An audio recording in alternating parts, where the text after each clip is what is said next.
जय हिंद दोस्तों, वंदे मातरम। देखिए, वॉर 2 को लेकर जो एक्साइटमेंट है वो अपने पीक पर है। मूवी कैसे बन के आएगी ये तो मूवी देखने के बाद ही पता चलेगा। थोड़ा बहुत आइडिया चलिए ट्रेलर भी दे देगा। लेकिन इस मूवी ने रिलीज होने के पहले ही पैसे कमाने के पूरे जो हथकंडे हैं ना उनको अपना लिया है। और देखो, वॉर जिस तरह से सक्सेसफुल रही थी, मतलब उसमें टाइगर श्रॉफ थे, उसके बावजूद भी मूवी जितनी बेहतरीन रही थी, उसके बाद में वॉर 2 का चलना ऑलमोस्ट कंफर्म है।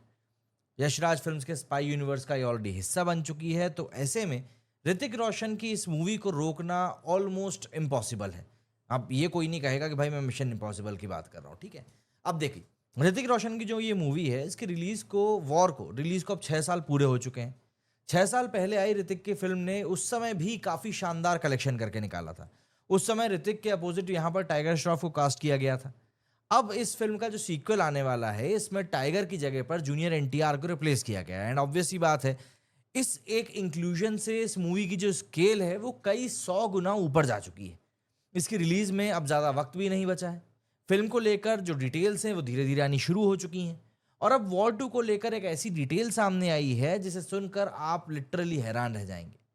वॉर 2 ने दरअसल रिलीज के पहले ही एक ऐसा रिकॉर्ड बना दिया है जो अब तक के इतिहास में कोई भी भारतीय फिल्म नहीं बना सकी थी। ऋतिक रोशन एक ऐसे एक्टर हैं जो साल में कम ही फिल्में करते हैं। उनकी फिल्मों का इंतजार फैंस को हमेशा से ही रहता है। तो ऐसे में साल 2025 में वे एक तरीके से कहना चाहिए कि एक ऐसी मूवी लेकर आने वाले हैं जो कि सबका होश उड़ा देगी। अपनी सक्सेसफुल फिल्म वॉर के सीक्वल के लिए ऋतिक तैयार है, और इसी के साथ उनकी ये फिल्म रिलीज के पहले ही एक बड़ा रिकॉर्ड भी सेट करने जा रही है।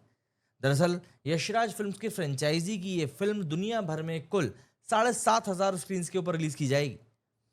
ऐसा पहले कभी भी किसी हिंदी फिल्म के साथ में देखने को नहीं मिला है। तो ऐसे में ये पहला मौका होगा जब किसी फिल्म को दुनिया भर में इतने बड़े पैमाने पर रिलीज किया जाएगा।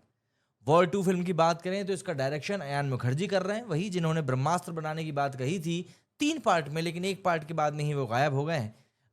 और इसके अलावा भी कई सारी सुपरहिट फिल्म दे चुके हैं। तो ऐसे में अब वो वॉर 2 के साथ में इंडिपेंडेंट डे के दिन बॉक्स ऑफिस पर आंधी लाने के लिए तैयार हैं। फिल्म के पहले पार्ट की अगर हम बात करें तो इस फिल्म ने बॉक्स ऑफिस पर उस समय भारत में करीब 6 साल पहले 300 करोड़ रुपए का एक बेहद शानदार कलेक्शन करके निकाला था, जबकि विदेशों में फिल्म ने करीब 175 करोड़ रुपए कमाए थे। फिल्म का टोटल कलेक्शन करीब 475 करोड़ रुपए गया था। तो ऐसे में वॉर 2 की अगर हम बात करें तो रिपोर्ट्स के मुताबिक फिल्म करीब 200 करोड़ रुपए के बजट में बनकर तैयार हुई है। तो देखने वाली बात अब यह होगी कि फिल्म कितना कलेक्शन करके निकालेगी। इसकी रिलीज डेट 14 अगस्त 2025 बताई गई है, और 14 अगस्त का जो टाइम है वो ऑब्वियस सी बात है, देश प्रेम से ओतपोत समय होता है। तो अगले महीने ये मूवी रिलीज होनी है, 1 महीने के लगभग का समय बचा हुआ है। अब 14 अगस्त की जो डेट की अगर हम बात करें तो ये भी काफी स्ट्रेटेजिकली सही डेट है। दरअसल 14 अगस्त एक कंट्रोवर्सी भी हो गई थी इसके साथ में कि इन लोगों ने कहा था कि हम इंडिपेंडेंस डे पर रिलीज कर रहे हैं, लेकिन 14 अगस्त जो है वो पाकिस्तान का इंडिपेंडेंस डे होता है, इंडिया का 15 अगस्त को आता है। बट ठीक है, अब छोड़ो उस बात को। तो थर्सडे को 14 अगस्त पड़ रहा है, इसके बाद 15 अगस्त को फ्राइडे है जिसकी छुट्टी का फायदा इसको मिलेगा। 16 अगस्त को सैटरडे है एंड 17 तारीख को संडे है। तो आप ये कह सकते हैं कि इसको एक 4 दिनों का ओपनिंग वीकेंड मिलेगा। एंड ओपनिंग वीकेंड और वो भी 15 अगस्त वाला, तो उसके ऊपर इस तरह की मूवीज को काफी अच्छा ट्रैक्शन मिलता है।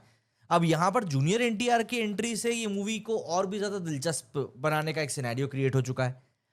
बात दरअसल वहां पर ये बस एक जो बात मोटी मोटी फंस रही है बस यही है कि अगर हम लोग एक तरीके से देखें तो सबसे बड़ा जो यहाँ पर स्यापा नजर आ रहा है वो ये कि देखिए, मूवी को पूरी हाइप मिल चुकी है। अब मूवी के साथ में सबसे बड़ा जो टास्क रहेगा वो ये कि जो एक्सपेक्टेशंस इस मूवी के साथ में लग चुकी हैं, ये उन एक्सपेक्टेशंस के ऊपर खरी कैसे भी करके उतरना पड़ेगा। बाकी अब आप मुझे बताइए कि आपका इस बारे में क्या कुछ कहना है। मेरे इस वीडियो फिलहाल इतना ही। जय हिंद, जय भारत।